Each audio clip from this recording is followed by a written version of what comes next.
Good morning friends, I hope आप सब बहुत अच्छे से होंगे। दैनिक रोजगार समाचार डेली करंट अफेयर्स के इस सेशन में आप सबका एक बार फिर से हार्दिक स्वागत, खैर मकदम, मोस्ट वेलकम। दोस्तों, एक बड़ी अपडेट उत्तर प्रदेश लोक सेवा आयोग से है कि उत्तर प्रदेश लोक सेवा आयोग ने असिस्टेंट प्रोफेसर के कुछ पदों के लिए इंटरव्यू का जो कार्यक्रम है, जो शेड्यूल है, वो जारी कर दिया है। जैसे कि आप इस विज्ञप्ति में देख रहे हैं कि असिस्टेंट प्रोफेसर समाज शास्त्र का जो इंटरव्यू है वो 19, 20 और 21 सितंबर को रखा गया है। पदों की संख्या 15 है। इसी तरह से रसायन विज्ञान का जो इंटरव्यू है जीडीसी के, वो 22 सितंबर को रखा गया है। असिस्टेंट प्रोफेसर शिक्षा शास्त्र का इंटरव्यू 22 सितंबर को है और अंग्रेज़ी के जो इंटरव्यू है वो 23 सितंबर को है। इसी तरह से असिस्टेंट प्रोफेसर संस्कृत का जो इंटरव्यू है वो 26 और 27 सितंबर को रखा गया है। 8 सीटें यहाँ पर हैं।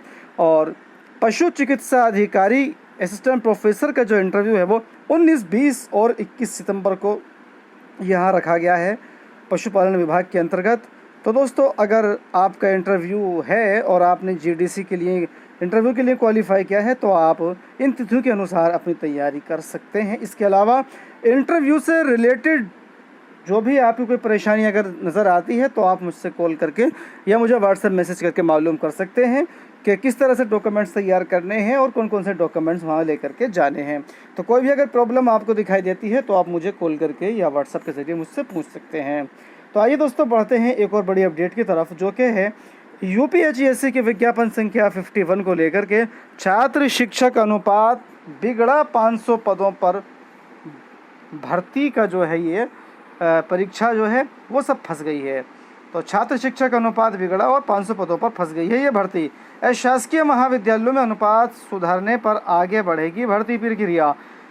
प्रदेश के शासकीय सहायता प्राप्त महाविद्यालयों में छात्र शिक्षक अनुपात बिगड़ने के कारण असिस्टेंट प्रोफेसर के तकरीबन 500 पदों पर भर्ती फंस गई है। अनुपात सुधारने के बाद ही इन पदों पर भर्ती शुरू हो सकेगी। तो फ्रेंड्स, जिस तरह से ये न्यूज़ दी गई है तो इसके अकॉर्डिंग तो नज़र आ रहा है कि अभी आपकी परीक्षा विज्ञापन संख्या 51 की जो परीक्षा है वो लंबी खिंच सकती है, क्योंकि अभी तक ये जो छात्र शिक्षक अनुपात है वो नहीं सुधर सका है। तकरीबन 500 पदों का जो ये मामला है वो गड़बड़ा गया है। तो अब जब ये मामला सुधरेगा तभी ये परीक्षा की तिथि घोषित की जा सकती है, जो कि इसमें पदों की संख्या इसमें अभी बढ़ सकती है। 981 पदों की संख्या फ़िलहाल में है, लेकिन 500 पद जो हैं वो बढ़ सकते हैं छात्र शिक्षक अनुपात को देखते हुए, चूँकि अभी ज़्यादातर महाविद्यालयों में जो है वो एडमिशन की प्रक्रिया चल रही है। तो अब सब्जेक्ट के अकॉर्डिंग अगर वहाँ पर छात्र इतने हो जाते हैं तो ये जो बचे हुए पदों की संख्या है इनको भी जो है निदेशालय द्वारा यूपीएचईएससी को भेजा जा सकता है कि इनको भी काउंट कर दिया जाए। तो इस तरह से ये जो विज्ञापन संख्या 51 के फॉर्म भरे गए हैं, इसकी जो परीक्षा जो कि नज़र आ रही थी नवंबर दिसंबर में, अब ऐसा लगता है कि इसकी तिथि आगे तक खिसक सकती है जब तक कि ये जो शिक्षक और छात्र का अनुपात है ये सही नहीं हो जाता है। यूपीएचईएससी की ओर से विज्ञापन संख्या 51 के तहत असिस्टेंट प्रोफेसर के 981 पदों पर भर्ती के लिए आवेदन लिए जा चुके हैं। 917 पर जो है विज्ञापन निकाला गया था, 64 पद इसके अंदर और नए जोड़े गए थे, तो 981 पदों की संख्या हो गई थी। महाविद्यालयों में अगर छात्र शिक्षक अनुपात सही रहा होता तो तकरीबन 1500 पदों पर भर्ती होती। दरअसल निदेशालय ने आयोग को रिक्त पदों का अधियाचन भेजने से पूर्व जनशक्ति निर्धारण के तहत शासकीय महाविद्यालयों में छात्र शिक्षक अनुपात का परीक्षण किया था। दर्जनों महाविद्यालयों में अनुपात बिगड़ा हुआ मिला। कॉलेजों में शिक्षक के जितने पद सृजित हैं उसके अनुपात में छात्रों की संख्या बहुत कम मिली।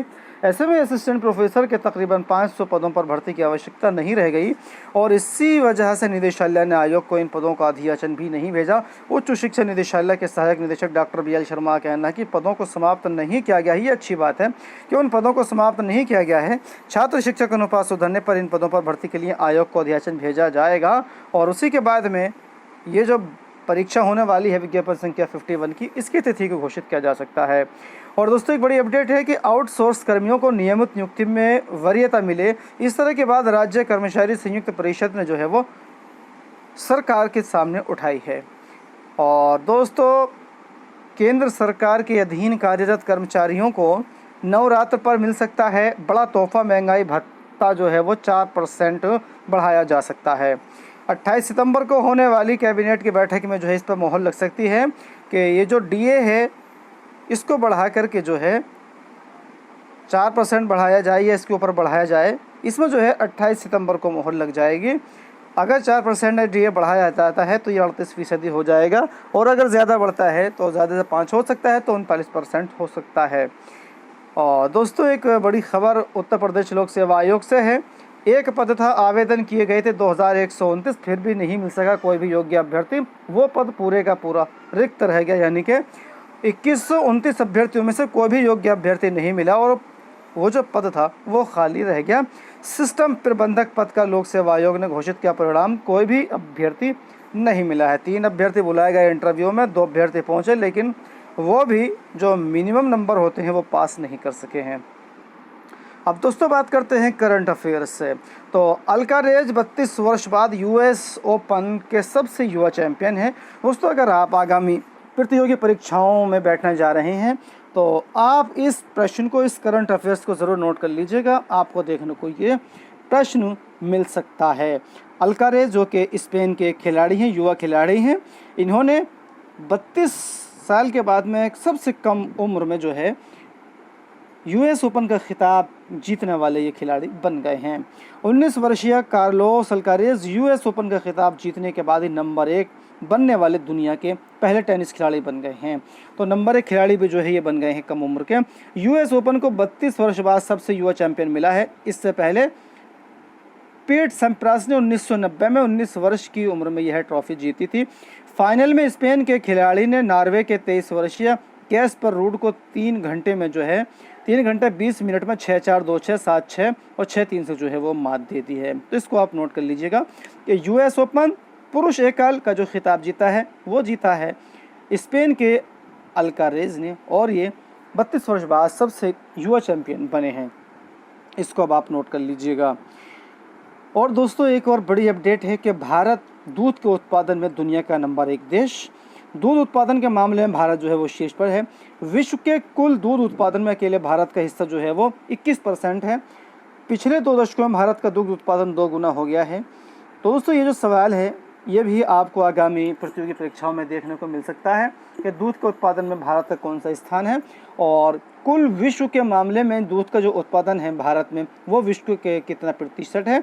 तो ये होता है 21%। तो इसको भी आप नोट कर लीजिएगा।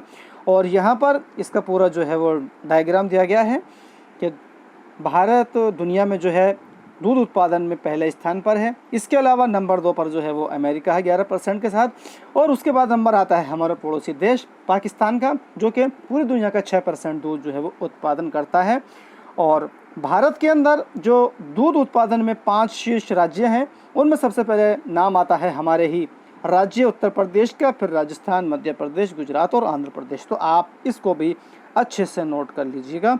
ये भी प्रश्न आपको आगामी प्रतियोगी परीक्षाओं में देखने को मिल सकता है। तो दोस्तों इस वीडियो में इतना ही। वीडियो अच्छी लगे तो लाइक कीजिएगा, शेयर कीजिएगा, और इसी तरह की दूसरी अपडेट्स पाने के लिए चैनल को सब्सक्राइब करना ना भूलिएगा। Thank you.